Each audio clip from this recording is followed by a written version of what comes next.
Welcome back to Kiesel News, everybody. To start today off, I don't know why discussing film feels the need to comment on this, but there is an Alzheimer's treatment now that has been approved by the FDA that can slow the disease by several months. Now, this is obviously a massive W, and I did some reading on this treatment, and it doesn't even seem like there's that many severe side effects. Like there is. It can have brain bleeding or all that shit, but there's only been 3 deaths reported out of the 1,700 people that were surveyed.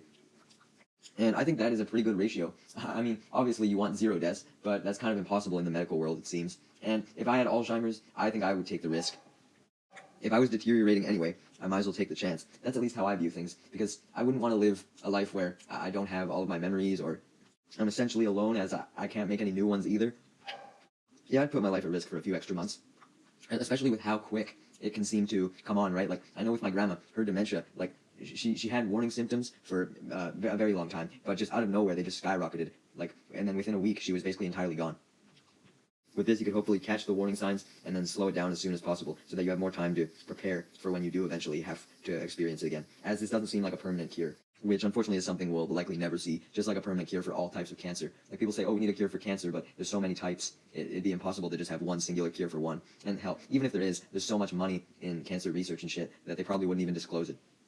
Next, I'd just like to quickly mention how Ryan Reynolds and Hugh Jackman are working on a non-superhero related project together.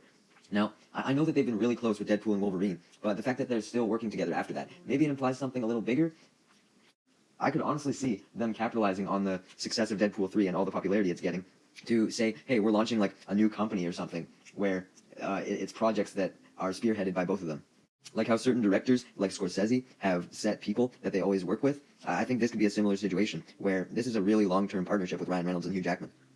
I'm also just excited to see whatever this project could be, as it's been so long, it feels like, since Ryan Reynolds has been in anything else that isn't superhero-related. I mean, Adam Project was his other last big film that I can think of, and that is not superhero, but it might as well be with how sci-fi it is. Next up, we have confirmation that Resident Evil 9 is in development. Now, I don't know why this suddenly got confirmed today out of all things. It's not like there was an event or anything, but I feel like confirming a new Resident Evil game is just like confirming a new GTA or a new NBA game. It's like, wow, there's going to be a new Resident Evil? Who could have guessed? I mean, the Resident Evil 4 remake came out quite a while ago in the grand scheme of things. It's been over a year now, I think, has it? So the fact that the next game is in development isn't far-fetched at all. They would likely start development on the next project as soon as the last one was complete. Next up, we have Leslie Headland attempting to hype up The Acolyte despite the constant hatred that it gets, which I can't blame her. The show needs to be hyped up more than it is, obviously. I mean, I'll talk more about it in my review. I have plenty of issues with the show, but once again, it doesn't deserve the amount of hatred that it's getting. But I think that this hyping up that she's doing is only going to end up causing more backlash in the end, as she says that there's going to be 2 Sith in The Acolyte.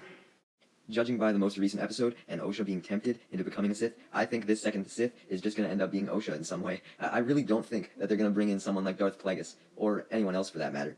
They probably are saving something big for the finale, but I doubt it's Darth Plagueis. It's probably more likely to be Jar Jar's great-great-grandfather, who is actually a Sith Lord. That would actually be such a great fucking twist.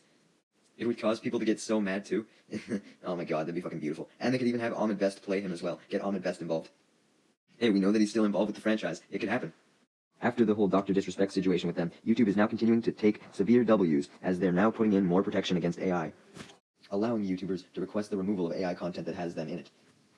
And I actually think that this request system will actually work out pretty good in the long run, as opposed to YouTube's copyright system that has so many flaws, as essentially how it works is the violator that has been accused of putting a person in AI content will have 48 hours to act on the complaint, and if it's removed during that window, then everything's just closed and it's done, but if they don't remove it, then YouTube will get involved. This should prevent false claims from going too rampant, as essentially a creator can just not respond if they think that the claim is unjustified, and then YouTube will be the one to make the final decision anyway. Now, I just hope that if YouTube does review after 48 hours, it's done only by human reviewers and not ironically by AI reviewers. Like, imagine an AI trying to judge if something was made by AI. You'd be using the thing that you're trying to destroy it. At the end of the day, I'm happy that this will put an end to a lot of the deepfaking on YouTube, and I just wish other platforms would be doing this as well. For one, it could have completely stopped the whole situation with Mizkif back with Pokimane and Cutie when he watched all those AI deepfakes of them. Remember that? Yeah, that could have been entirely avoided. The last concern that I'll share regarding this, the last major concern that I have, is in the way that YouTube will review it, as factors that they're going to consider include public interest. Now, I don't know what exactly this means, but to me, it implies that if the public thinks that the AI is funny or something, it can stay up because of that. Or if the AI video is getting a lot of views, it can stay up because of that. And that's scary. like, to bring up the example of the Pokemon and Cutie Cinderella situation again. Well, what if everyone was okay with it? Like, well, what if everyone was like, oh yeah, we want to see Pokemon like this, or we want to see Cutie Cinderella like this, in their naked state, or whatever. Would YouTube keep it up because it's giving them popularity, it's giving the site traction? How does that work? The nudity is obviously a strong example, as YouTube doesn't allow nudity to begin with, so that would already ban that content, but just think about that. Okay, so there's apparently a dating sim that does your taxes, called Tax Heaven 3000. I don't know why the fuck Dexerto is reporting on this, as the game was big last year. After doing some research, all the posts I can find about it are related to last year, and how it got delisted from Steam, and so I don't know why it's being talked about now. I can't imagine if the game fucked up your taxes, though, and it caused the IRS to come after you. Like, how would you explain this to them? You'd be like, dude, I paid all my taxes. They'd be like, no, you clearly didn't. Who did your taxes? And you have to show them this game. I mean, I'm sure the IRS kills enough people in secret as punishment, but I'm sure they'd definitely add you to the pile of dead bodies for committing the greatest offense, which was downloading this game. They wouldn't even care that you didn't pay your taxes at this point. Also, I love how this says competes with TurboTax. Like, I doubt this game has any level of the popularity or usefulness of TurboTax. Because when I think of people who do your taxes, TurboTax comes to your mind, not this. They're on an entirely different level. It's like if I played basketball and said that I was competing with LeBron James just because we played the same sport. Next, video game subscription revenue has apparently barely increased these past few years, and that doesn't really make much sense to me at all. Like, when I think of Game Pass, basically everyone I know has fucking Game Pass aside from me. Now, as for subscriptions like PlayStation Plus, EA Play, yeah, I don't know many people with those, but I feel like Xbox Game Pass could carry the entire industry in terms of video game subscriptions. A lot of my friends just recently got Game Pass as well. It's not like they've had it for a long time. I doubt that this will mean the end of video game subscriptions, though. I doubt it's as gloom as Dexerto is making it out to be.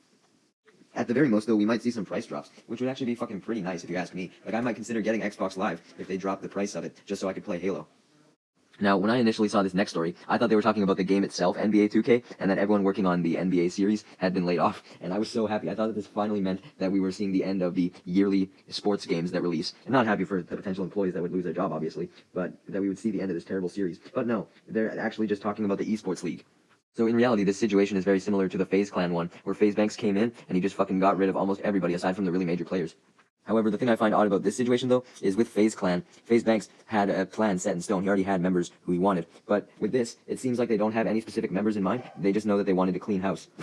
The CEO stated that they want to make the league a global digital entertainment business, and to reflect a style that younger fans will understand, and it'll have immersive live experiences. Like, it sounds like he just woke up one day, and he had, like, a super bad drug trip the night before, and then he was just like, man, we're gonna change up everything. So, I guarantee you, he'll wake up from whatever fucking drug he's on, and immediately regret this. We'll see a storyline tomorrow where it's like, everyone that was fired was seemingly reinstated, or something. To end off on some goofs and gaffs, we're getting s'mores cup noodles. Whoa, fucking biggest news ever, let's go. I fucking love doing these segments at the end where I just cover absolute bullshit. Like, s'mores cup noodles, what the fuck is that gonna taste like? I think it would be better to just have noodles and then put them in like hot chocolate or something. That would probably taste better than this.